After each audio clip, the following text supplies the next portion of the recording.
Muito bem, fã de esportes, de volta com o Futebol 360, hora do Galo. 2-1. Galo pode ser campeão amanhã, né? Dependendo do resultado ali entre Flamengo e Ceará. Se o Flamengo não vencer, aí o Galo vai ser campeão. Será que não é melhor esperar um pouquinho, de repente ser campeão, jogando a rodada e tal? Nem depende do Galo esperar agora. Nem depende do Galo esperar. Vai sair o título, mas o Cuca ainda tá ali, ó. Calma. Vamos lá. No segundo turno vale muito mais que os 3 pontos. Vale uma vaga na Libertadores, vale uma saída do Z4, vale uma chegada para ser campeão. Então é muito mais complicado, né? A gente tem falado isso e as chances e as condições de se chegar mais próximo ao título vão acontecendo e não existe nesse momento idade de equipes, né? Ele tá ainda com aquele discurso, né? Não, mais complicado. Mais ou menos, hein? É. Você viu a comemoração no campo? Não, imagina. Já tá todo o clima, né? Para os padrões dele, da torcida, do Atlético. Os caras do jogo de juventude já estão gritando é campeão. Abraçou os jogadores, saiu correndo em direção à torcida. Olha só, o que o Galo precisa para ser campeão? Ele pode ser campeão amanhã, fora de campo, se o Flamengo não vencer o Ceará em casa. É um Flamengo em frangalhos. E um Ceará brigando por vaga na Libertadores. Se o Flamengo vencer, o Atlético será campeão se ganhar do Bahia em Salvador. O Bahia precisando vencer para fugir do rebaixamento, tá? Esse jogo na quinta-feira, jogo atrasado da 32ª rodada, tá? Então temos essa combinação. Eu não vejo particularmente nada de muito complicado, viu, ô prof? Se não sair na terça, sai na quinta, se não sair na quinta, sai domingo e... Agora é uma questão de tempo, né? Até o Cuca percebeu isso. E merecido, né? Porque foi uma campanha digna de quem tem que estar nessa posição a essa altura do campeonato mesmo. Quer dizer, tá por um ponto que talvez nem seja dele, né? Se o Ceará ganhar esse pontinho do Flamengo, já dá Galo campeão. E a gente está falando muito de matemática mesmo, porque vamos supor que tudo isso dê errado, a vida ainda vai continuar dificílima para o Flamengo, né? Sim. O Flamengo vai ter que ganhar todos os pontos em disputa e o Galo não ganhar nenhum. Muito difícil. Não, você já imaginou? Eu não consigo imaginar o Galo não ganhando mais nenhum ponto. Só o mais pessimista dos atleticanos... Não é nem o Flamengo ganhar todas, é o Galo não ganhar mais nenhum jogo. Aí é que tá. Esse é o ponto. Não é um demérito. Ninguém está falando que o Flamengo não tem condição de fazer os pontos. Até porque tem feito esses pontos. Sim. O Flamengo tem corrido com dignidade atrás. Talvez não com aquele empenho que o rubro-negro esperasse, mas está com dignidade, está correndo atrás com dignidade. Agora o astral também para o jogo do Ceará, o astral do Flamengo, e isso também é um ponto a favor do Galo, um astral meio baixo, né? Tem nem se o Renato vai estar no banco. Então, olha a situação. No campeonato falta aquele empurrãozinho. Olha o Cuca, olha a felicidade dele. Isso não é comemoração do título? Ele vai na coletiva, ele fala uma coisa, mas...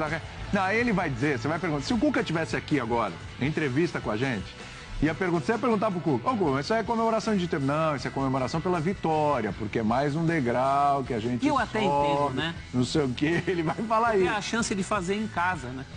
Talvez seja fora, o Bahia é fora, então pode ser campeão sem jogar.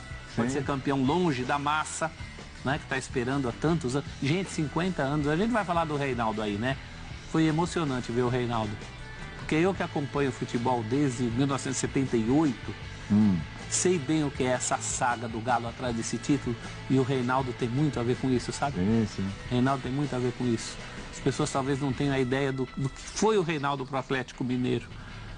O Atlético numa final em 80 com o Reinaldo machucado. Quase segura o Flamengo do Zico no Maracanã, 3-2. O Flamengo fazia gol, o Galo ia lá, empatava, o Reinaldo contundido, comemorando, mancando.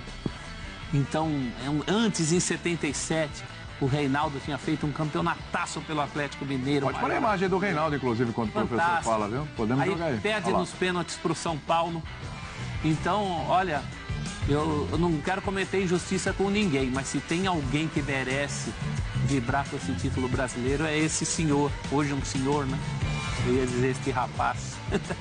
O Reinaldo realmente foi um símbolo de um timaço do Galo, que tinha Éder, tinha Toninho Cerezo. O Galo do futebol brasileiro, um dos maiores atacantes, um dos maiores centroavantes da história do futebol brasileiro, foi titular da seleção brasileira em Copa do Mundo.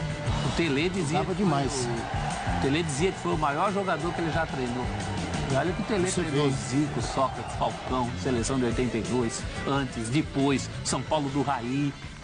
E o Tele prestava todas as reverências a esse grande artilheiro que foi o Ei, Reinaldo é nosso rei.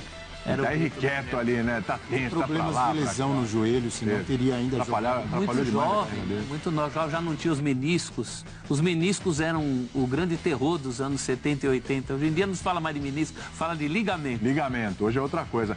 Ô Prates, e 50 anos depois, o Galo tem um centroavante à altura de Reinaldo, é isso? Um atacante.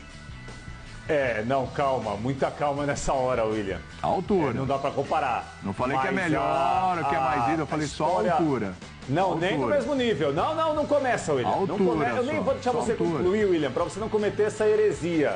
Nem altura, nem estatura. Não. O que acontece é o seguinte, é um grande campeonato brasileiro do Hulk. O campeonato que o Atlético jogou, que ninguém mais jogou. O Campeonato Brasileiro do Atlético foi diferente de todo mundo. O Atlético jogou um campeonato particular, né? De vitórias seguidas no Mineirão, de pouquíssimas derrotas, de uma sequência de 18 jogos sem perder. O time foi crescendo ao longo do campeonato. E tem o Hulk, né? Que volta ao Brasil e escreve realmente uma história do grande jogador do país em 2021. Porque ele fez um campeonato brasileiro que ele também foi se moldando ao longo da competição. Era o Hulk que era um 9 inicialmente, era um Hulk que virou às vezes um camisa 10, jogador de lado de campo, com liberdade para conduzir a bola. E o Hulk participou diretamente de vitórias do Atlético ao longo do brasileiro. Então, certamente o Atlético campeão nacional, campeão brasileiro depois de 50 anos, com essa imagem fantástica do Reinaldo ontem no Mineirão, com alguns outros protagonistas também. O Atlético teve jogadores que também foram fundamentais na campanha, mas nenhum deles foi como o Hulk. É um campeonato do Atlético campeão com o Hulk jogando muito, inegavelmente, né? Claro que idolatria vai muito de cada um, é muito afeto, é muito gosto pessoal. O Hulk não é o Reinaldo, mas ninguém no Atlético vai ser o Reinaldo. Agora o Hulk, nesse brasileiro, jogou muita bola em momentos diferentes da competição. É bom lembrar, ele falou o grande jogador de 2021, ele é artilheiro do Campeonato Brasileiro e ele é artilheiro da Copa do Brasil, onde o Atlético está na final. Né? E ele não vai ser ultrapassado, não tem ninguém ali do Atlético Paranaense que possa ultrapassar o Hulk ali no número de gols na decisão. Então ele deve ser o artilheiro tá brigando ainda no Campeonato Brasileiro e deve ser o artilheiro também aí na Copa do Brasil, possivelmente, talvez com 2 títulos. Pode ganhar a Copa do Brasil também, embora o Atlético Paranaense seja osso duro de roer, mas pode fechar o ano inclusive com 2 títulos. Qual é o patamar do Hulk aí nessa história, hein, o Abel? Galeria de ídolos, qual é o patamar? Ele já está na galeria dos ídolos na história do Atlético Mineiro, com esse título brasileiro que não vinha há 50 anos. Ele jogando do jeito que está. Ele é o cara, né? A gente estava falando do Reinaldo. O Reinaldo jogava num time que tinha outros grandes jogadores, Cerezo, enfim, Palinha, Nelinho, Marcelo, Éder. Mas o cara era o Reinaldo, de um time muito bom. Todo time, quando é um time muito bom e vencedor, ele tem não só um grande jogador. Esse Galo tem vários nomes. Tem Inácio, tem Nathan Silva, Júnior Alonso, o Everson no gol, Jair, enfim, tem muita gente boa. O cara é o Hulk. Não só fazendo gols, como criando chances de gol. Então ele entra pra história. Ele tá ali na galeria dos grandes nomes do Galo. Próximo. Ainda tá abaixo. Próximo a Reinaldo, tá vendo? Próximo, a Ronaldinho Gaúcho. O Prato fica preocupado, eu tenho um temor de falar dessas coisas. Mas nunca vi na minha vida. A história do Hulk no Galo não acaba agora em dezembro de 2021. Ainda continua. Ele pode, de repente, ser campeão. Está próximo de ser campeão da Copa do Brasil. Se ele passa pelo Furacão e tem grandes atuações nas finais, ele sobe mais um pouquinho. E aí tem 2022, tem Libertadores de novo. Tem a possibilidade de um bicampeonato brasileiro, mas ele já está na história, dos grandes ídolos da história do Galo. Sem contar que isso é uma coisa assim ali, aqui em Minas, a coisa vai pegar, porque a gente estava discutindo a questão de tríplice coroa, o que é, o que não é, mas vamos colocar no padrão ali que o Cruzeiro fala da tríplice coroa em 2003, o estadual, a Copa do Brasil e o Campeonato Brasileiro, né? Olha, o Galo vai ter esse gostinho também. Ele vai dar o troféu lá, vocês têm tríplice coroa? Agora a gente tem também, né? O Galo admitiu que é uma tríplice coroa? Não, eu tô dizendo na mentalidade do torcedor do Galo. Pra mim não é. Mentalidade de todo mundo. Por que não seria uma tríplice coroa, William? Pra mim não é. Estadual não é uma tríplice coroa. Uma tríplice coroa. Cruzeiro esquece, não tem. O Cruzeiro foi em 2003 e não é pro Galo agora? O Cruzeiro acha que é. Ele tem o direito de achar. Ele tem o direito de achar. Pra mim não é. Tem o direito de achar. 3 conquistas não é uma tríplice coroa no mesmo ano? Como o Galo tem o direito de achar também. É uma. É só a minha opinião. É uma tríplice coroa, mas não é a. Aí, ó, pronto. Sabe qual é? Aí, pronto, É um padrão mineiro de tríplice coroa. E tem mais, o torcedor também vai muito ao sabor dos seus interesses, né? Porque o torcedor do Cruzeiro que bota o mineiro como tríplice coroa é o mesmo que chamava o Campeonato Mineiro de Campeonato Rural. É o mesmo que trocou a letra do hino do clube, né? Que falava, como é que era? Que o Cruzeiro falava, nos gramados de Minas Gerais. O cruzeirense canta nos gramados internacionais. Então, quando interessa, vale. Quando não interessa, não vale. Os senhores querem mudar a história. É uma tríplice coroa, mas tríplice coroa sim.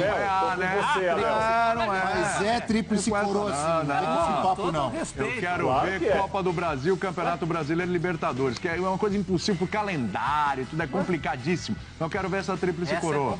E tem a tríplice coroa que envolve Mundial também. Você tira uma dessas e coloca o Mundial. Pode ser. Aí cada um faz a tríplice coroa que quer. Bota ali a Recopa Sul-Americana. É brincadeira, hein? É grande slam. Oi?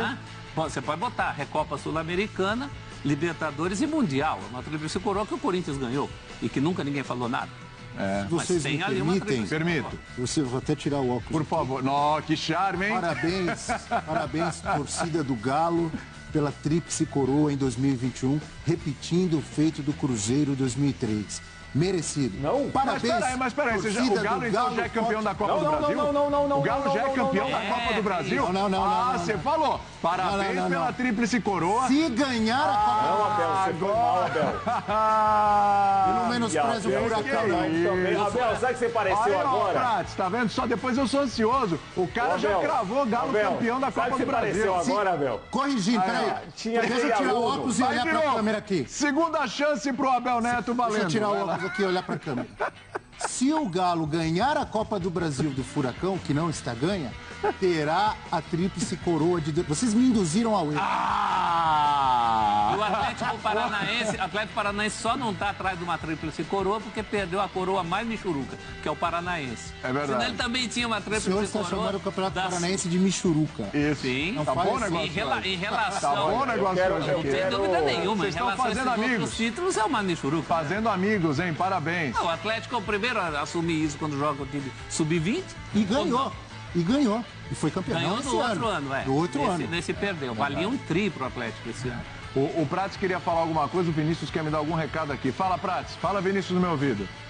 Opa, tá bom. Não. Primeiro, eu concordo com o Abel em relação ao estadual contar como título relevante, sim. Ele não tem a relevância dos torneios nacionais, mas claro que ele é um título importante. Obviamente que é.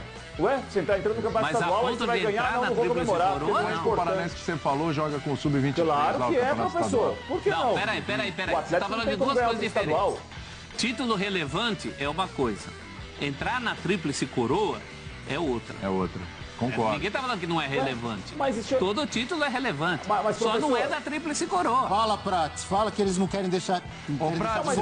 Você fala e eu tenho outro assunto ansioso aqui. Tem um mais importante para fazer a tríplice. Cuca. Tô ficando ansioso com o Cuca que tá aparecendo aqui. Fala, Prates. Fala aí, Prates.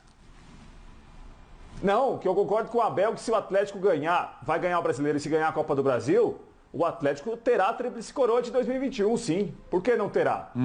Eu concordo inteiramente. É claro que há torneios mais importantes, mas agora, o estadual que o Atlético pode ganhar é o Mineiro. Não tem como ele ganhar outro estadual. Não tem como ele ganhar um torneio interestadual. Ele joga o Mineiro. Ué. Vamos fazer o seguinte aqui, essa discussão é sempre maravilhosa, porque os dois sempre concordam, a gente discorda. Não, e é legal porque é o rival do Atlético que começou contando essa tríplice coroa. Então, nesse sentido, o Atlético está igualando o que o rival considera. Isso, professor. Professor, é isso que eu estou falando desde o começo, mas isso aqui vira um circo, não adianta, ninguém entende nada. O senhor falou que era tríplice coroa, depois voltou atrás. Eu não considero, na mentalidade do torcedor do Galo, Por causa da rivalidade, Cruzeiro, pode falar, tem a minha tríplice. Mas não ganhou a Copa do Brasil, não menosprezem o Furacão, senhor. Não ganhou. Aí quem falou? O cara que cravou a tríplice coroa. Vendo, né, Abel? Presta atenção aí, Abel. Agora tem uma coisa aqui. Esse negócio de tríplice coroa não vai irritar tanto o torcedor do Atlético neste programa hoje quanto esta imagem aqui. Você quer irritar o torcedor do Atlético? Não, isso irrita. Ele quer irritar o torcedor do Atlético. Vira pra trás aí, professor. Faz que nem o The Voice. Bate e vira, pum, vira o bamba. Aí, olha lá. Agora com o Galo. Mas você viu o que estava ali atrás? O escudo de quem estava ali? Não vi. Da Confederação Brasileira de Futebol. E aí, posso ir com o Prates, que é contra a ansiedade, primeiro? Que é um cara que tem receita contra a ansiedade? Totalmente. Eu não entendi essa pergunta aí. Aqui, ó. Foi você que bolou essa pergunta, né, Pior William? é que não. Não, onde surgiu isso daí? Tá aqui, ó. Porque até então, quando se falava de treinador aqui no Brasil para ser sucessor do Tite, né? O cara que fez isso aqui não está derrubando o Tite, ele está falando quando acabar o contrato lá do Tite, acabou a Copa do Mundo. Aí todo mundo falava, Renato, porque o único no Brasil, Renato. Agora o Renato está em baixa. O Cuca seria a única opção, ele vira uma opção para a sucessão do Tite na seleção brasileira. Você gostaria de ver o Cuca treinador da seleção brasileira? Combina, dá match, ô Rafa? Vamos por partes aí, William. Vamos lá. Primeiro, respira. Eu tô bem. Respira. Eu tô bem. Respira, eu vou esperar. Eu vou te acompanhando aqui, William. Respira. Eu só não considero o tríplice coroa. Respiração profunda. Tríplice coroa me tira do sério. Até 3. Fico irritado aqui. Inspire. Primeira situação. Fico irritado. Um ano no futebol é uma eternidade. Isso. Um ano no futebol, alguém vai ficar muito bom, alguém vai ficar muito mal. Nem então precisa tem como a gente fazer um tipo de projeção que, primeiro, não, porque a Copa do Mundo é no final do ano que vem. Isso. Eu acho que todos os técnicos de sucesso no Brasil são candidatos postulantes a se tornar técnico da seleção brasileira a partir do momento que a seleção não tenha mais técnico. Sim. A gente não sabe se vai acontecer. Todos os técnicos no Brasil? Campeão do mundo. Todos? Não, os técnicos de sucesso no país. Não, todos não, mas os de sucesso sim. De sucesso no momento. Torna-se um candidato, o Renato torna-se um candidato. Momento. Claro.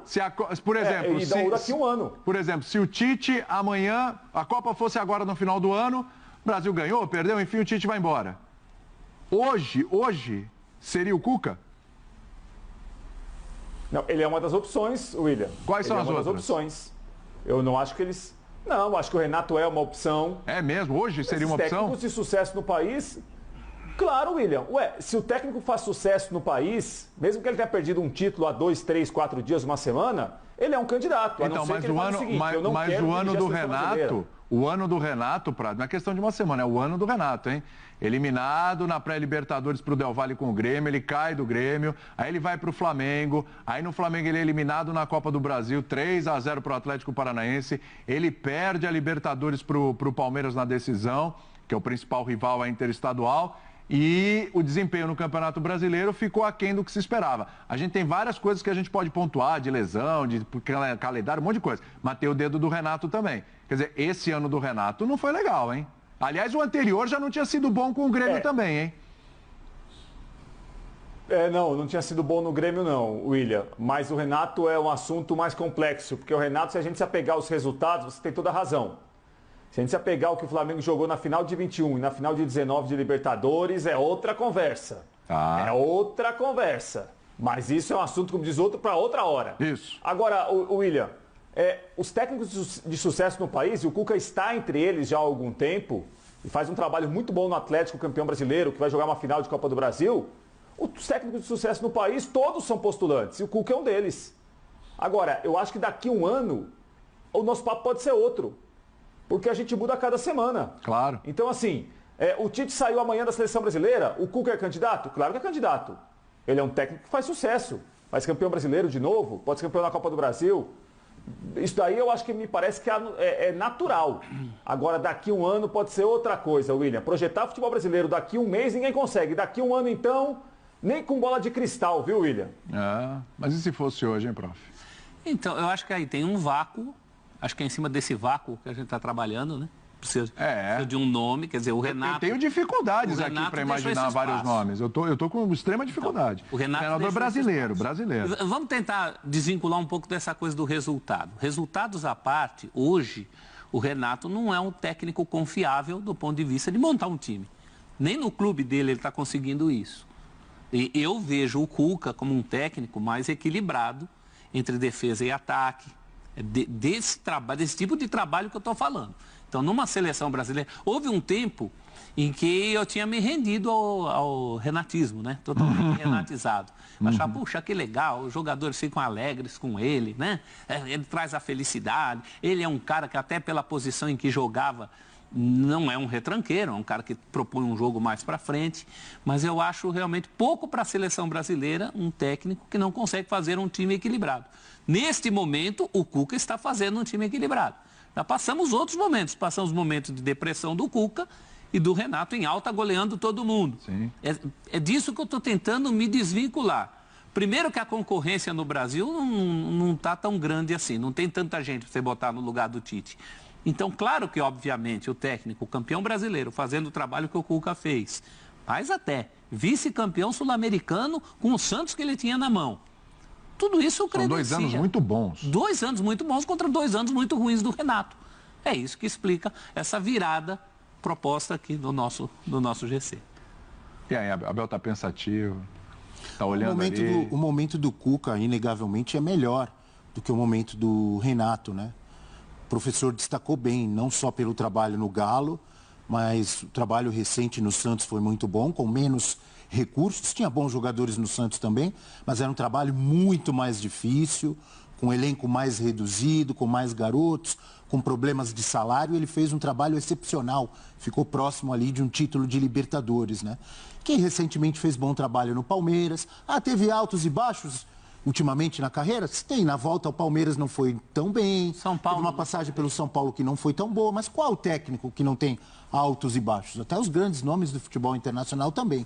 Se a gente for considerar os técnicos que estão em alta no futebol brasileiro nos últimos anos, o Cuca é um candidato, sim. Caso o Tite não continue, pós-Copa do Mundo do Catar, o Cuca está entre os melhores técnicos brasileiros. Então, eu o vejo como um bom candidato à vaga. Ainda acho que pode estar na hora de um técnico estrangeiro pela primeira vez assumir a seleção brasileira, até pelo cenário que a gente tem visto nos últimos anos de técnicos estrangeiros trabalhando bem no futebol brasileiro, e a gente vê a diferença. Acabamos de ver um time do Palmeiras, talvez com nem tantos estrelas, com menos estrelas do que um Flamengo e do que um Galo. Sim. E passou pelos dois. Com o Abel Ferreira, aliás, ele passou 2 vezes, você mesmo me lembrou na nossa reunião antes do programa, né? Ele passou pelo Renato contra o Grêmio, sim, passou pelo Renato agora contra o Flamengo, pelo Cuca contra o Santos e pelo Cuca contra o Atlético Mineiro na Libertadores. Quer dizer que os técnicos brasileiros não prestam? Não, não é isso que eu estou dizendo. O Cuca poderia ser, ou outros, mas eu acho que no momento os técnicos estrangeiros estão à frente. Não é só organização, gramado, tudo isso que a gente fala diferente do futebol europeu em relação ao nosso, mas também em tática, em pensamento geral de futebol, a gente percebe. Sim. Então, talvez, quando sair o Tite, por que não um estrangeiro pela primeira vez comandando a seleção? Se não for um estrangeiro, o Cuca eu vejo também como um bom candidato. É mérito do Cuca e é também falta de outros. Sim. Se você pegar outros momentos, você pega, por exemplo, um Rubens Minelli, que foi tricampeão brasileiro seguido. Clube, só o São Paulo foi, mas técnico, Minelli foi, com um grande Inter em 75, 76, depois com o São Paulo em 77. O Rubens Minelli nunca treinou a seleção. Então isso é uma coisa que você fala assim, poxa, um cara com aquele tamanho nunca treinou a seleção, e pelo menos de 2002 para cá, tá mais raro isso. Eu lembro que quando o Felipão assume a seleção em 2002, ninguém queria. É verdade. Teve gente que negou a seleção brasileira, que era uma fria antes da Copa do Mundo de 2002. Então também, com todo o respeito ao trabalho do Cuca, também tem isso. Sim. Ele entra num vácuo, tanto que a gente fica lembrando de estrangeiros, o que não tem nada demais. O Uruguai, por exemplo, tá louco para levar um argentino. Professor, como você agora faz vai. uma bela escada, Vai. que coisa maravilhosa. Toca aqui. O Galhardo... Galhardo sabe o mata Galhardo? no peito, chama o break e fala o seguinte pro fã de esportes. No próximo bloco, o Flamengo. E tem a ver com Galhardo. E aí, Renato fica, Renato sai, volta Jesus, mas é só no meio do ano que vem. Galhardo vale a pena? Ou melhor para ele a seleção uruguaia? Tem muito pra gente conversar. A gente volta já já depois desse passe fantástico do professor, né?